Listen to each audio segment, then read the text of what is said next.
Hair fall ఎక్కువగా ఉంది, ఫ్రీజీగా ఉంది, హెయిర్ డల్గా ఉంది అనుకునే వాళ్ళకి బెస్ట్ హెయిర్ ప్యాక్ ఇది. హోమ్ రెమెడీగా మనకి పెరట్లో దొరికే మందారాకులు ఇంకా అలోవెరాతో best home made hair pack ready చేసుకుందాం. ముందుగా మందారాకుల్ని నీట్గా కడిగి ఇంకా అలోవెరా జెల్ని సైడ్స్ అంతా కట్ చేసి మధ్యలో జెల్ మాత్రమే ఉండేలాగా పీల్ చేసుకొని దీన్ని రెండు కలిపి మిక్సీ చేయాలి. కన్సిస్టెన్సీ కోసం కాస్త పెరుగుని యాడ్ చేసుకుంటే మిక్సీ చేయడానికి ఇంకా అప్లై చేయడానికి కూడా చాలా నీట్గా బాగుంటుంది.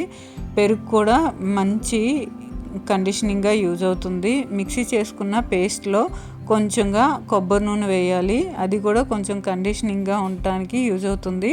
దాన్ని హెయిర్కి రూట్స్ దగ్గర నుంచి పాయలుగా తీసి అప్లై చేసుకొని 40 minutes తర్వాత హెడ్ వాష్ చేసుకుంటే హెయిర్ అనేది గ్లోయింగ్గా, షైనీగా, హెల్తీగా ఉంటుంది. నచ్చితే లైక్ చేయండి. Thanks for watching. Thank you.